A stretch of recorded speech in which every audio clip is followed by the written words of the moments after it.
2013 में झीरम घाटी में जो हमला हुआ था उसने पूरे छत्तीसगढ़ को हिलाकर रख दिया था। बड़े नेता मारे गए थे, सिक्योरिटी पर सवाल उठे थे और पहली बार ऐसा लगा कि जंगल में छिपे नक्सली कितने मजबूत हो चुके हैं। और उसी अटैक से जुड़ा था एक नाम, एक ऐसा नक्सली लीडर जो उस प्लानिंग का हिस्सा था। अब 11 साल बाद उसी शख्स का अंत हो चुका है। अब बूझमाड़ के जंगलों में एक बड़ा एनकाउंटर हुआ और इस बार पूरी तस्वीर बदल चुकी थी।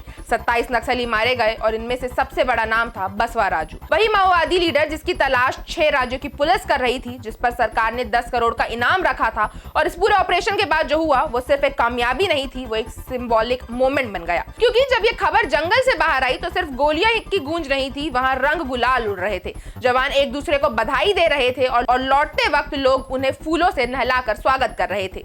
अब बूझमाड़ जो लंबे वक्त से नक्सल मूवमेंट का स्ट्रॉन्ग होल्ड रहा है, वहां पर ये हाई इंटेंसिटी ऑपरेशन चला।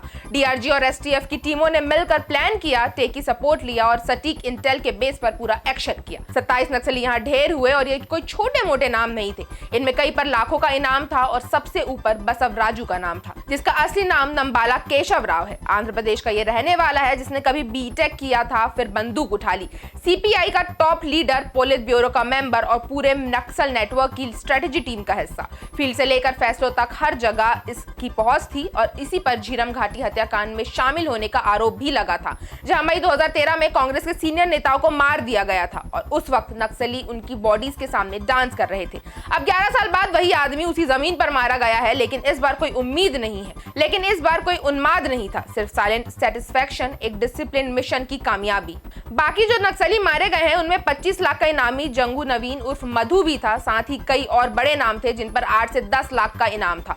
मौके से जो हथियार मिले हैं वो दिखाते हैं कि ये कोई छोटा मोटा कैंप नहीं था। यहाँ 3 AK-47, 4 SLR, 6 INSAS, 1 कार्बनाइल, 1 rocket launcher और भारी मात्रा में कारतूस बरामद हुए हैं। ऑपरेशन के बाद जंगल में जो जश्न हुआ है वो वायरल हो चुका है। वीडियो में जवान रंग उड़ाते दिख रहे हैं, नाचते दिख रहे हैं, लेकिन बिना किसी अतिरेक के। सब कुछ बहुत सिंपल, बहुत शांत, लेकिन गर्व से भरा हुआ दिख रहा है। ये जश्न ये बताता है कि ये सिर्फ एक जीत नहीं थी, ये उन तमाम दिनों की मेहनत और खतरे को सेलिब्रेट करने का पल था।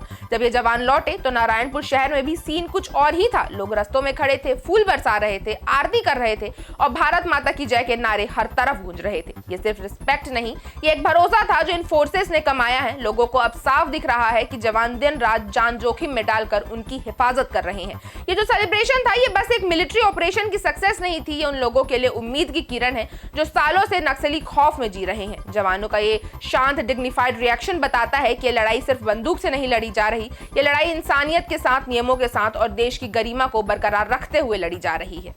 अगर बात करें आंकड़ों की तो 18 महीनों के आंकड़े देखें तो साफ है कि 424 नक्सली मारे जा चुके हैं, 1355 ने सरेंडर किया है और 1430 को गिरफ्तार किया गया है। सरकार की ओर से जो पॉलिसीज है उनका असर अब ग्राउंड पर भी दिख रहा है।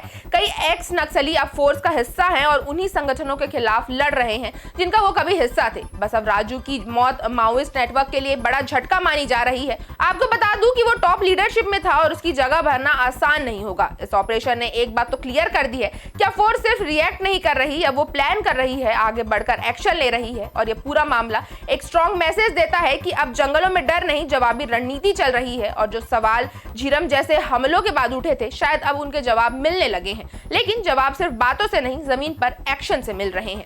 आपकी इस खबर पर क्या राय है, हमें कमेंट करके जरूर बताएं। अगर आपको वीडियो अच्छी लगी हो तो इसे लाइक करें और चैनल को सब्सक्राइब करना ना भूलें।